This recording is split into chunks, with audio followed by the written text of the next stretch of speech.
రాజుగారు నమస్తే. మీకు డిబేట్లో ఉన్న మిత్రులందరూ కూడా నమస్కారాలు. మీరు అడిగిన ఈ రెండు ప్రశ్నలకి మొదటి ప్రశ్న, రాజుగారు ఇద్దరు కలిసి ఉంటే, ఇద్దరికి మించి ముగ్గురు నలుగురు కలిసి ఉంటే సాధారణంగా అందరూ అనుకునేది అంటే ప్రత్యర్థులు వీళ్ళు ఎప్పుడు విడిపోతారు అని అనుకుంటారు.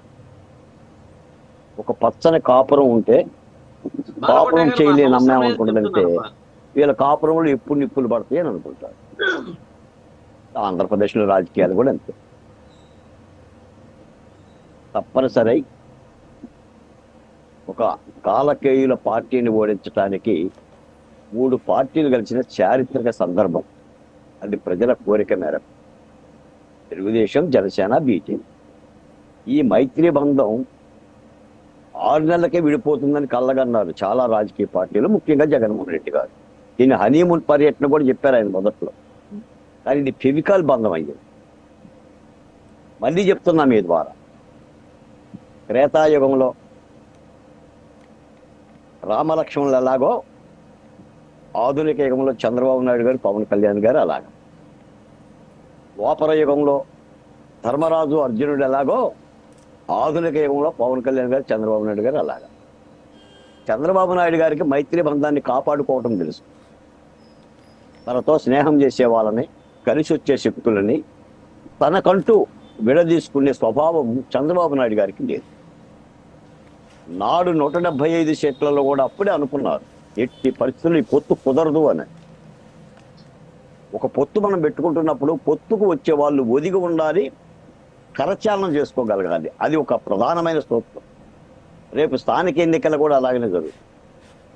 అది 80:15:5లో జరుగుతుందా, లేదా మరొక నిష్పత్తిలో జరుగుతుందా, ఎలాంటి శశబిషలు లేవు. స్థానికంగా మూడు పార్టీలు కలిసే వెళ్తాయి, విజయ్ దుందుబి మోగిస్తాయి, స్థానికం కూడా కైవసం చేసుకుంటాయి, వైసీపీ కలలను పటాపంచలు చేస్తాయి. No doubt at all. ఇప్పుడు ప్రజలకు కావాల్సింది కూడా విడివిడి పోరాటాలు కాదు.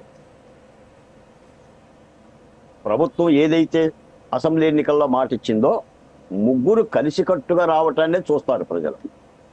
ఆ కలిసికట్టు బంధం ఉంటుంది.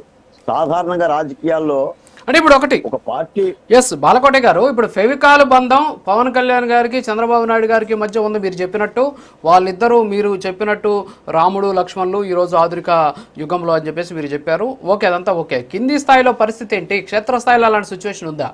ఫెవికాల్ బంధం ఉందా క్షేత్రస్థాయిలో? ఇంకో మాట చెప్తాను సార్. జగన్మోహన్ రెడ్డి గారు 3 రాజధానులు అంటే వైసీపీ పార్టీ మొత్తం కూడా 3 రాజధానులని అందగా కాదు అందా. జగన్మోహన్ రెడ్డి గారు మావి అంటే శ్రీకాంత్ రెడ్డి గారు మావిగానే అన్నారుగా.